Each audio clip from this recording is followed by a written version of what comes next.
जी, अस्सलाम वालेकुम नईम साहब, कैसे हैं आप? ठीक हैं? आज आप किधर तशरीफ़ लाए हैं सर? गोलदर साहब हमने आज पीएचडी मुकम्मल हुई तो हमारा एक दोस्त आया है पेशावर से। तो आपने एक आज इशाइया रखा था पार्क लेन, बहुत शानदार 4 स्टार होटल है ये। कहाँ है? फिरदौस मार्केट में। फिरदौस मार्केट। तो मैंने कहा कि ज़रा ज़र्क मर्क आवारगी हो रही है और आपने बड़ा ज़बरदस्त इवनिंग मेरे साथ रखी है। तो मैंने इसी का मौके का फ़ायदा उठाते हुए आपसे रिक्वेस्ट की कि ज़रा इसी शाम मेरी जो पीआईडी की अगली किस्त है वो लोग पूछ रहे हैं, दोस्त पूछ रहे हैं, तो उसको मैं ज़रा कर दूं, बयान कर दूं, थोड़ा सा आगे बढ़ा दूं। आपको जी पता है सर। आपको पता है कि पिछली हमने वीडियो बनाई थी रेस कोर्स पार्क में और बात यहाँ ख़त्म हुई थी कि गवर्नमेंट कॉलेज लाहौर में गया मैं। अब गवर्नमेंट कॉलेज लाहौर की सीढ़ियाँ चढ़ के जब शोभा उर्दू में पहुंचा था तो डॉक्टर सादत सईद साहब बैठे थे। मुझे तो उस वक्त उनके इसमें ग्रामी का ही पता था। तो डॉक्टर सादत सईद साहब बैठे थे और उन्होंने फरमाया था कि आप हॉकी खेलते हैं। मैंने कहा जी कभी कभी। तो आपको पता है कि हॉकी कभी कभी खेलते हुए तो आप भी मेरे साथ जाते थे। हम तो वो डॉक्टर साहब ने यही कहा था। अच्छा, मेरे अंदर फिर एक जज्बा पैदा हुआ कुछ, जो डॉक्टर ज़हरुल्ला साहब की बातें, आप दो अहबाब के चुटकुले, मैं यूनिवर्सिटी ऑफ एजुकेशन में गया, फिर लीड्स कॉलेज गया। वो मेरे अंदर एक जज्बा पैदा हो गया कि यार मैंने अब ट्रैफिक वार्डन से निकलना है। मैंने एक टेस्ट दिया एसएस का। वो टेस्ट भाई जुनूनी वो था, इंशाइया टेस्ट था। वो अल्लाह ताला के करम से मेरा क्लियर हुआ तो मुझ में कॉन्फिडेंस आया। उस वक्त सलीम पाकिस्तानी दुनिया चैनल में काम शुरू कर चुका था और गोंदल साहब आप वारिद में थे। तो मैंने पाकिस्तानी के पास एक दिन जाता हूँ रात के वक्त, हमने लक्ष्मी चौक चाय पी। तो मैंने उससे कहा लक्ष्मी चौक चाय पीने के बाद कि मेरा दिल है कि हम ना, मैं बहुत बेहतर तरीके से लिख सकता हूँ। पाकिस्तानी क्या क्या लगा के हंस पड़ा, क्योंकि उसके आर्टिकल अखबार वतन था वो, जिसमें मैगजीन में छपते थे, और अखबार वतन था। अखबार वतन था क्रिकेट का। और हंस पड़ा, कहता है कि आपने कभी लिखा नहीं, अब कैसे लिखेंगे। खैर वक्त गुजरा, मैंने वो टेस्ट के बाद इंटरव्यू दिया तो कच्चा पक्का था, मुझे लिटरेचर तो आता नहीं था, रेगुलर पढ़ा नहीं था। तो वो मेरा टेस्ट के बाद इंटरव्यू फेल हो गया। अब उसके बाद मैंने फिर कोशिश जारी रखी। अतर भाई साथ थे, अल्लाह ताला उनको गिरके रहमत करे। मेरी वो ये अतर भाई के मेरी ज़िंदगी पर बड़े एहसानात हैं और उन्होंने मुझे हमेशा बाबू बना के रखा और बड़ी, अल्लाह उनको आसूदा खाक करे, बड़ी ज़बरदस्त दिलचस्प ज़िंदगी अतर भाई के साथ गुजरी थी और बड़ा अच्छा वक्त गुजरा। गोंदल साहब ऐसी बात है कि जी, नहीं है? बिल्कुल सर, ऐसे और ही। उनके साथ बड़ा ज़बरदस्त माहौल था। पर मुझे याद आ गया, उनकी बड़ी याद आती है कभी कभी। मैं किसी, जब शायद आज वो होते तो इस पीआईडी का ये जो डिनर है गोंदल साहब ने इधर अरेंज किया है तो उसमें वो ज़रूर शामिल होते। तो मैं ये कहना ये चाह रहा था कि मैंने फिर उस पर मेहनत शुरू कर दी।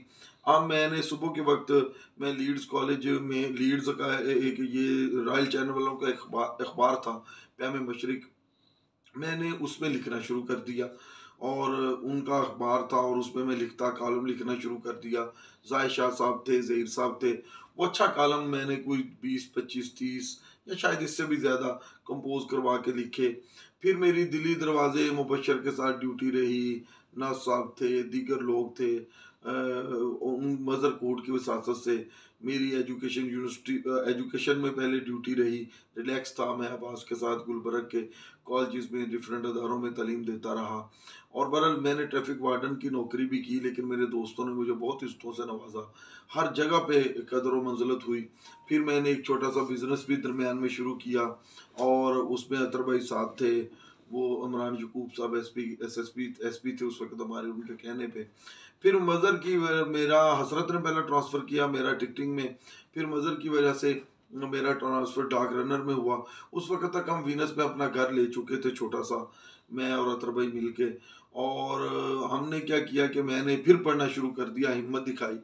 और 2000 जो 9 वाला टेस्ट था लेक्चरशिप का, मैंने फिर क्लियर किया अल्हम्दुलिल्लाह। अब मेरे दिल में एक जुनून था, एक शौक था कि मैं एमफिल भी करूं साथ साथ। अच्छा, 2009 में डॉक्टर शबीउल हसन साहब मरहूम थे, और उन्होंने मुझे यानी कि वो शबीउल हसन साहब थे, तो उन्होंने मुझे तशबीह इस्तारों में ऐसा फंसाया कि मैंने इंटरव्यू में ही कह दिया हंस के कि सर कुछ और पूछ लें। और लेकिन वो बड़े नाराज़ भी हुए। पैनल का चेयरमैन जो था उसने भी, मुझे पता चल गया ये इंटरव्यू क्लियर होने वाला नहीं। अब मैं वो इंटरव्यू दे के जब पहुंचता हूँ लीड्स कॉलेज, सलमान बगदादी साहब उधर थे, रेहान खान यासर उधर था।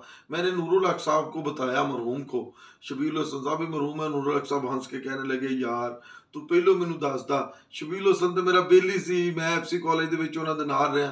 मैं हंस पड़ा, मैंने कहा सर किस्मत में नहीं था, वो शबीर साहब थे, उन्होंने हालांकि पता भी करवा रखा था कि शबीर साहब शायद इंटरव्यू लेने आएंगे। तो बात करने का मकसद यह है कि उसके बाद मैं 2009 वाला भी रहा, लेकिन मैंने हिम्मत नहीं हारी। अब इसी दौरान मैंने ये जो गैर जनरल नामी बला नाजिल हुई थी, इसके बड़े टेस्ट दिए, बड़े टेस्ट दिए। वो एक दफ़ा तो ये हुआ कि मैंने 7 वाले की नकल लगाई। अब मुझे नहीं पता था कि ऊपर नीचे से उसकी तरतीब है, क्या वो कोई इन्होंने उल्लू के पट्टा सिस्टम बनाया हुआ।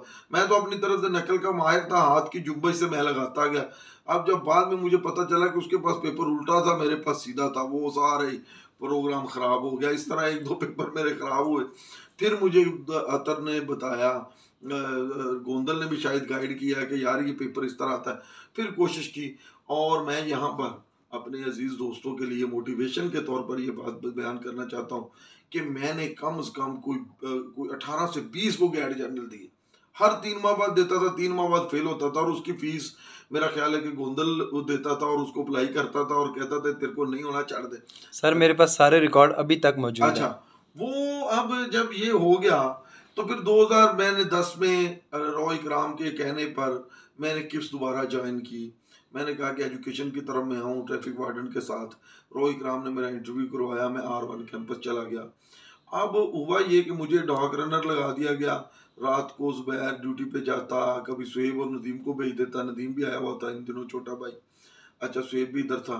तो बहरहाल मुझे रिलैक्स टाइम मिला, मैंने फिर उर्दू को दोबारा से पढ़ा, माल्टोन लाइब्रेरी जाना शुरू हुआ। मैंने कुछ बहुत सारी किताबें, 400-500 किताबें पढ़ी, लेकिन उर्दू का जो हकीकी विजन उस वक्त तक मुझे नहीं पता। अब 2012 वाला टेस्ट भी मेरा अल्हम्दुलिल्लाह क्लियर हो गया। जब क्लियर होता है टेस्ट, तो फिर अल्लाह ताला ने करम ये किया कि इंटरव्यू भी क्लियर हुआ। और इंटरव्यू में सादत हसन मंटो का मैं शुक्रगुजार हूँ, और उनकी उनकी मैंने बाजू पकड़ा, तो वो पैनल खुश हुआ, इंटरव्यू क्लियर हो गया। तो मैं इंटरव्यू के बाद मेरी पोस्टिंग की बारी आई, तो मेरी पोस्टिंग नारवाल हो गई। मैंने उसको रिफ्यूज़ किया, वो भी मुदस्सर और मैं, जिसने हमारी फिर दोबारा पोस्टिंग एयरपोर्ट टामे वाली कराई, उसके मुदस्सर ने उसे कॉल की। मैं उसका एड्रेस लेना चाह रहा था। जफ़र संधू साहब मेरे बड़े भाई हैं, कज़न है, उनका दोस्त था। उसने आगे से डांट पिला दी कि तुम नेम गुम्मन नहीं हो, शायद आवाज़ पहचान गया। मैं 5-7 दफ़ा मिल चुका था उसको, हम मिठाई भी ना दे सके। मैं खैरपुर टामे वाली पहुंच गया, और पहुंची वहाँ, वहीं पे खाक जहाँ का खमीर था। तो ना लाहौर रहा, ना लाहौर शहर रहा। इसकी रिंगनियाँ छोड़ के हम वापस देश चल पड़े, और मुझे सलमान बगदादी ने अच्छा खाना दे के मुदस्सर और सब ने अलविदा किया। अपना मोटरसाइकिल लिया, बक्सा लिया, पुलिस को अल्लाह हाफिज़ कहा, और 1 माह पहले ही अल्लाह हाफिज़ कह दिया। अभी मेरी पोस्टिंग हो रही थी, इतना डरा हुआ था मैं। तो वो बड़ी एक ज़बरदस्त दास्तान है। लेकिन मैं यहाँ पर एक जुमला कमेंट करूँगा, मुझे बहुत अच्छे दोस्त इस ट्रैफिक पुलिस ने दिए।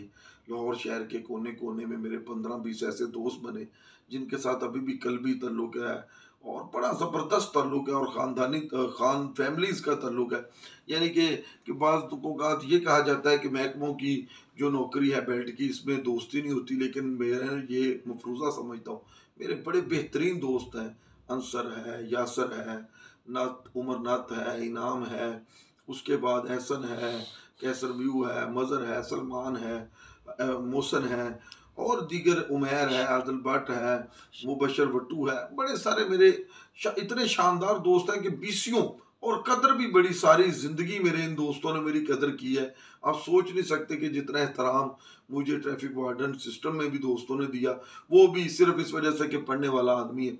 अब मैं मज़ेदार यहाँ पर बात कि मैं सेक्रेटेरिएट जाऊँ, उन्हें कहो मुझे खैरपुर टामे वाली भेज दे, वो मुझे कहें ठीक है। एसओ ने तबादला कर दिया। जब खैरपुर टामे वाली ज्वाइनिंग दे ली, तो हासलपुर वाले दोस्तों ने मुझे बताया कि हासलपुर कॉलेज उर्दू की सीट खाली थी, आप खैरपुर टामे वाली क्यों चले गए।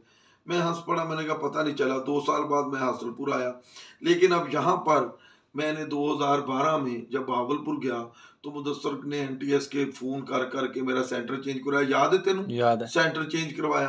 वो डीएचए में पता नहीं गया, ये खुद गया या कैसे सेंटर मेरा चेंज हुआ। मैंने बहावलपुर पेपर दिए, मेरे 52 नंबर आ गए। पीसीएस के ऑफिस गया था। अच्छा, उनके ऑफिस गया, 52 नंबर आ। पीसीएस नहीं था, वो एनटीएस एनटीएस के ऑफिस गया।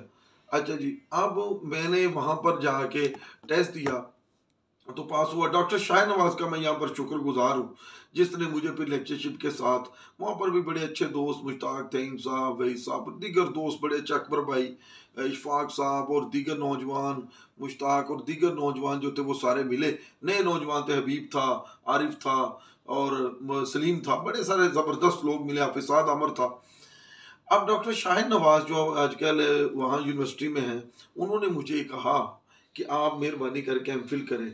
अब मेरा गैट तो क्लियर हो चुका था, मैंने गैट के साथ साथ क्या किया गोंदल साहब, मैं जब आपको पता पहुंचा तो मुझे शोबा उर्दू वालों ने 2013 में दाखिला देने से इनकार कर दिया। मैं उन्होंने मुझसे कुछ सवाल किए तो मेरा एडमिशन हुआ, बहुत फेडअप हुआ।